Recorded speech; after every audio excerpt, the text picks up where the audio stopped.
সর্বপ্রথম হাজারো লক্ষ কোটি কদম চার্জ করছি জামানার মহা ইমাম জাকের বাড়ির মহান প্রতিষ্ঠাতা বিশ্বলি হযরত শাহ সিদ্দিক খাজা ফরিদপুরি কুদ্দুস আব্দুল আজিজ কাবলাদান সাহেবের পুজো পবিত্র কদম মোবারক। একই সাথে কদম চার্জ করছি বিশ্বলির আধ্যাত্মিক উত্তরাধিকার জাকের বাড়ির মহামান্য চেয়ারম্যান পীরজাদা আলহাজ খাজা মোস্তফা ফয়সাল মাহমুদ সাহেবের পুজো পবিত্র কদম মোবারক। আজকের উপস্থিত জাকের পাহাড়ির মূল দল, জাকের পাহাড়ি সহযোগী সংগঠনের সর্বস্তরের নেতৃবৃন্দ, জাকের পাহাড়ি ছাত্র ফ্রন্ট, যুব স্বেচ্ছাসেবক ফ্রন্ট, স্বেচ্ছাসেবক ফ্রন্ট, জাকের পাহাড়ি মহিলা ফ্রন্ট, জাকের পাহাড়ি ছাত্রী ফ্রন্ট, জাকের পাহাড়ি ঢাকা বিভাগীয় সর্বস্তরের নেতৃবৃন্দ যারা দূর দূরান্ত থেকে কষ্ট করে আপনারা এসেছেন, সাংবাদিক ভাইয়েরা, আইন শৃঙ্খলা বাহিনী, আজকে আমরা স্বতঃস্ফূর্তভাবে এই অনুষ্ঠান বাস্তবায়িত করার জন্য সকলের উদ্দেশ্যে আমি জানাবো আসসালামু আলাইকুম ওয়া রাহমাতুল্লাহি ওয়া বারাকাতুহু। আজ থেকে আরো ৩২ বছর আগে জামানার মহা ইমাম,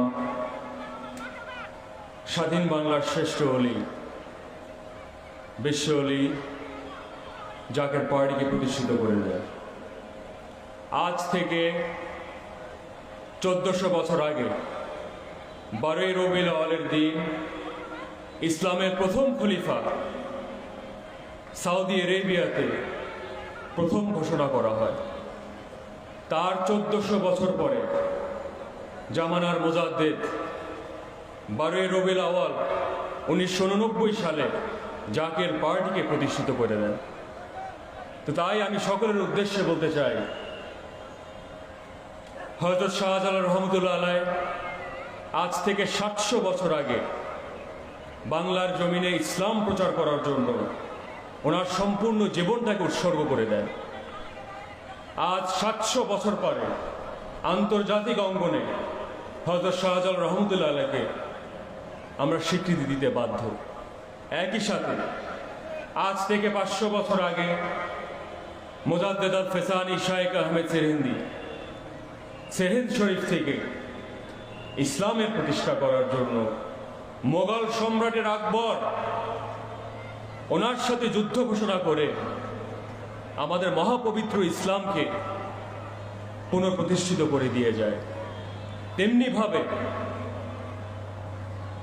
খাজা ইউনুস আলী রহমতুল্লাহ আলাইহি খাজা এনায়েতপুরী আজ থেকে ১৫০ বছর আগে এনায়েতপুর পাক দরবার শরীফে উত্তরবঙ্গের মানুষের জন্য, বাংলার জমিনে মানুষের জন্য ইসলাম প্রতিষ্ঠিত করে দিয়ে যায়।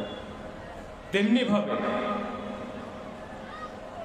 আমার দাদা আজ থেকে ১২০ বছর আগে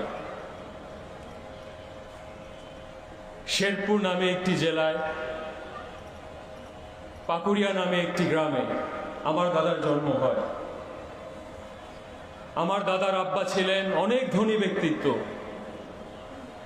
জমিদার বাবুর সন্তান ছিলেন, কিন্তু এই মানুষটুকু অনেকে পীর সাহেব বলেন, অনেকে মুআল্লিম বলেন, অনেকে শিক্ষক বলেন, অনেকে বাবা বলেন, অনেকে খাজা বাবা বলেন। আমার দাদা পরিষ্কার করে বলতেন যে বাবা, আমি পীরগিরি করতে আসি নাই, আমি মানুষের কল্যাণে জীবনকে উৎসর্গ করে দিতে আসছি। কত জেনারেল, কত মন্ত্রী, কত এমপি, এমনকি রাষ্ট্রপতি বিশ্বলির কাছে গিয়েছিলেন।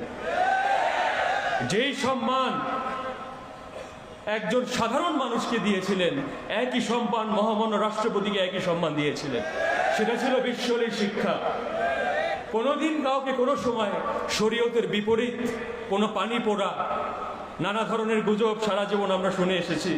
অনেক সময় অনেক ধরনের সমালোচনার সম্মুখীন হয়েছিলাম, কিন্তু বিশ্বলী কোনোদিন ভোগ বিলাসিতা থেকে শুরু করে কোনোদিন যত ধরনের আরাম আয়েশ আমরা সারা জীবন দেখেছি, খাটে পর্যন্ত ঘুমায় নাই, চকিতে পর্যন্ত ঘুমায় নাই, মাটিতে তোষক বিছিয়ে সেখানে বিশ্বলী 70টা বছর কাটিয়েছে। কি কারণে? বাঙালি জাতির জন্য। কি কারণে? ইসলামের জন্য।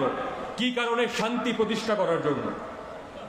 তো বর্তমানে আমার খুব দুঃখ লাগে, অনেক শ্রেণীর মানুষ যখন অনেক কিছু না বুঝে বিশ্বলীকে অবমাননা করে কথা বলে।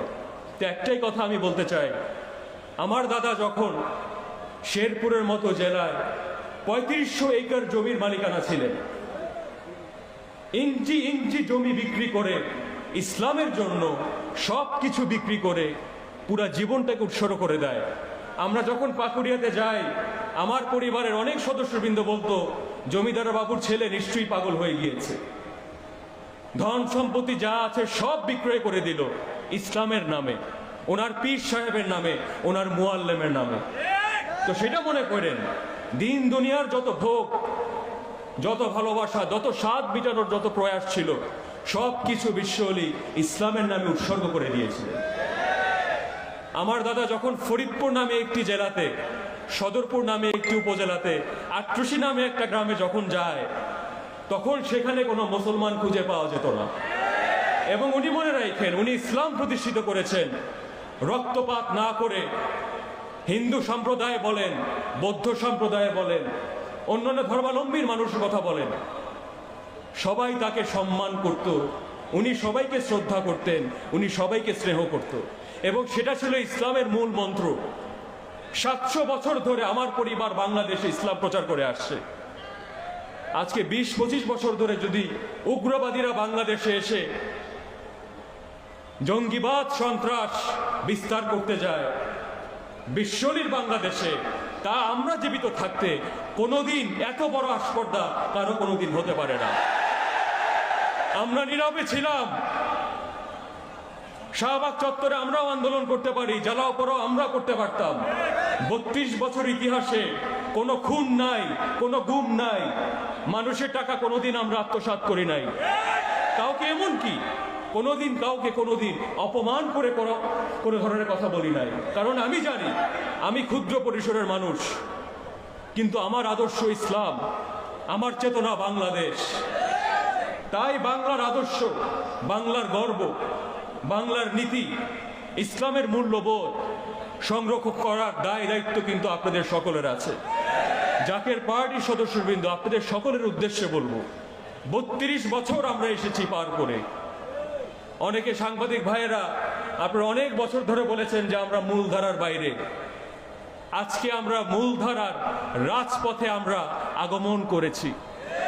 আমি আপনাদের সকলকে আবেদন করব, জঙ্গিবাদীরা বাংলাদেশে ঠাঁই পেয়েছিল একটা কারণেই, কারণ সাধারণ মানুষ, মুমিন মানুষ, ফকির মানুষ নিরাপত্তায় ভুগেছিল।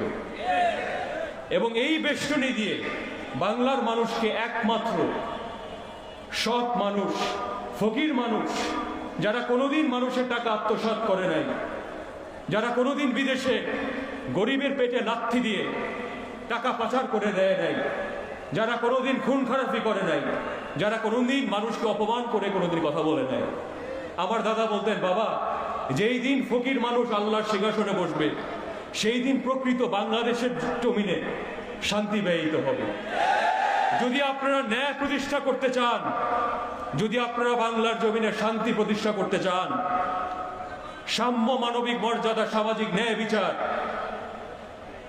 গণতন্ত্রকে যদি প্রতিষ্ঠিত করতে চান, ইসলামের মূল্যবোধগুলি আপনারা সংরক্ষণ করতে চান, যেই সমাজে আজকে বর্তমানে উচ্ছৃঙ্খলতা বিরাজ করছে, যদি সভ্যতা বাংলার জমিনে কায়েম করতে চান, নারায়ণগঞ্জবাসীর কাছে, সাধারণ মানুষের কাছে আমার ব্যক্তিগতভাবে আহ্বান থাকবে, আপনারা আমাদেরকে একটাবার সুযোগ দেন। আমরা ভোট চাই না, আমরা আপনাদের একমাত্র আমার দাবি থাকবে যে আপনাদের খ্যাতমত করার সুযোগটুকু দয়া করে আপনারা করে দিয়েন।